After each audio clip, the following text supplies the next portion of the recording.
Welcome to another exciting episode of Business Africa. I'm your host, Focac. The top stories this week.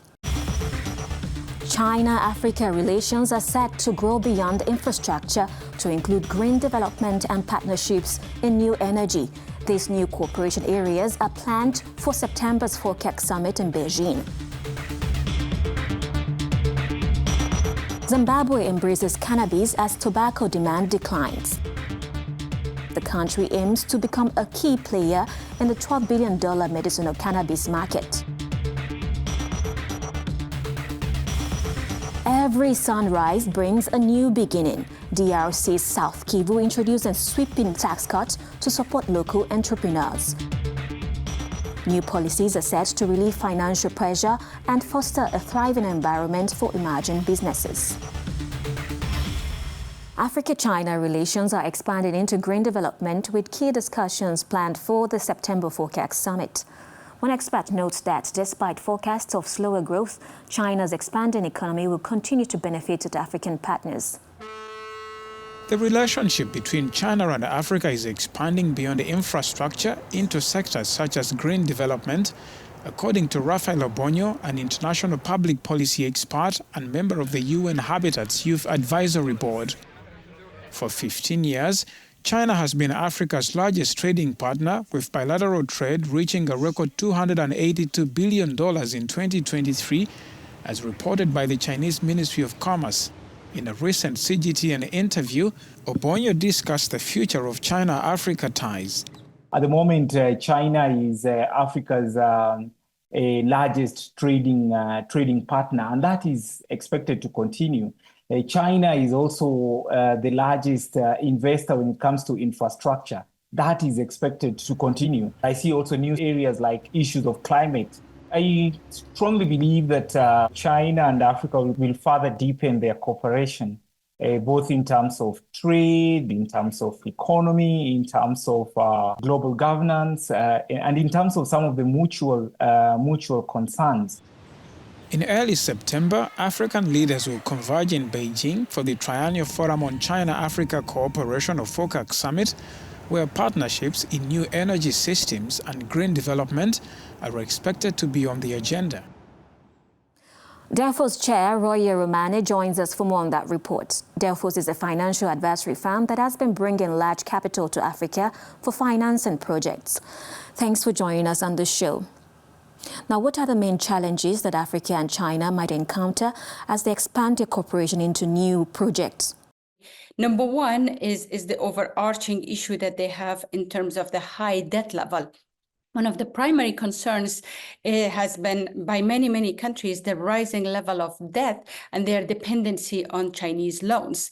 In fact, some could argue that this is a strategy by China using the debt trap diplomacy in order to potentially use this trap or the debt trap to extract economic or political concessions to their benefits.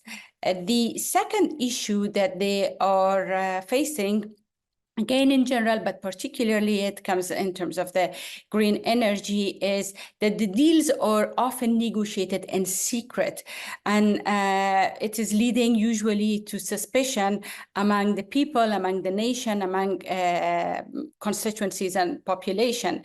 And the third one, I would say, would be usually the quality and standards. Some African countries have filed complaints and issues about the standards not being up to par with international standards of delivery, and some of these not working very well. Now, how can Africa and China deal with issues like different regulations and technology levels to be able to work on green projects? There needs to be enhanced level of transparency. Some of the issues that I addressed in question number one, in terms of the transparency and making it clear. The second aspect would be for African countries to strengthen their regulatory frameworks and have to demand better concessions and better terms when they are making agreements with their Chinese counterparts. And thirdly, usually the regulation politicians get bent around a political transition or election and what the governments need to do to deliver or to support their campaigns. That is something that needs to be better balanced. The big question is, can China deliver on its promises? China could deliver this promise if they do it better.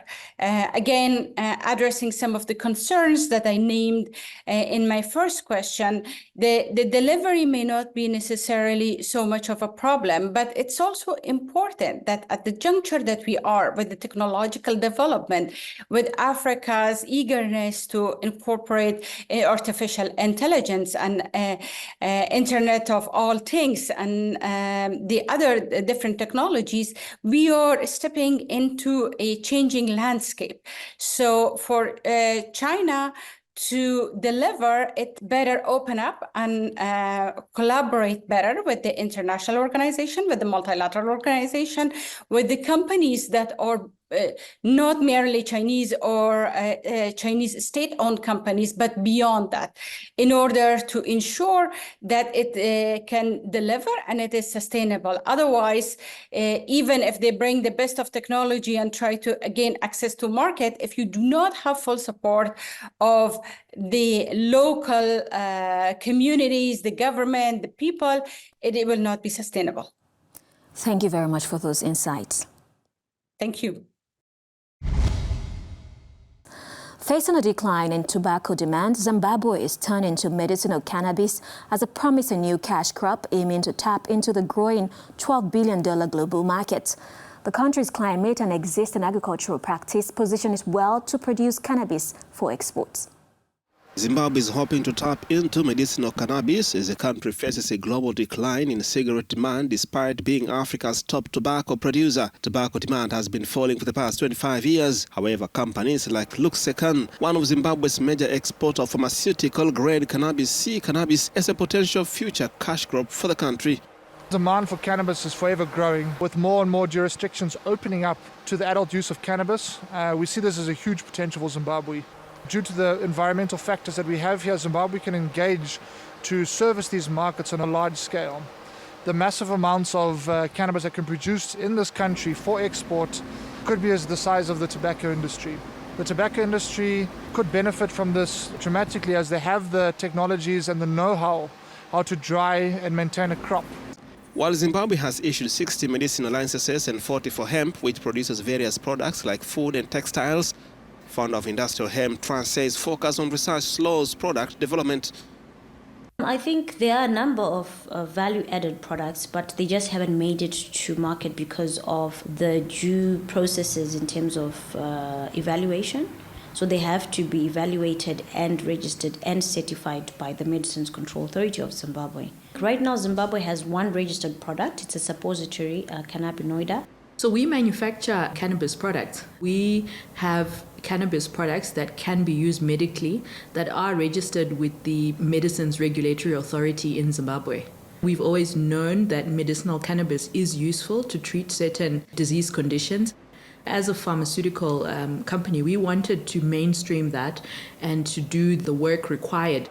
The global market for cannabis is forever growing, with places like the United States, Thailand and European Union consistently opening up their borders to this product. Every cloud has a silver lining. In South Kivu, the silver lining comes as new tax exemptions and subsidies are set to end excessive taxation on young entrepreneurs, fostering a new generation of multimillionaires. This promise, announced at the Bukavu Entrepreneurial Lunch, has brought relief and hope among local business owners. South Kivu's governor announced a major tax relief initiative in Bukavu, promising to end excessive taxation on young entrepreneurs.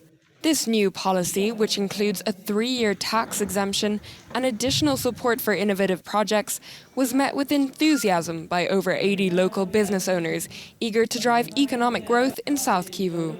During the event, the governor promised fiscal easing measures to support the emergence of a new class of multimillionaires. Governor Peruzzi has decided to end administrative harassment firstly.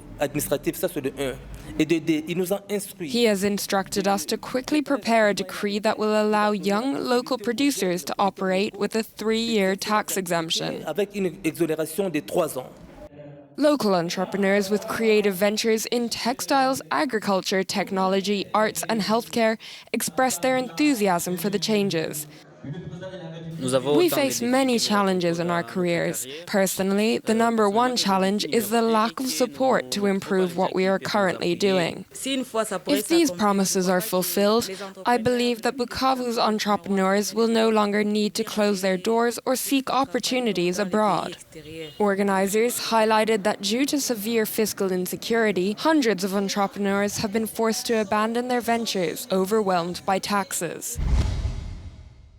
That brings us to the end of this edition of Business Africa. Thank you for watching. For more captivating business stories and news, stay tuned to Africanews and Africanews.com.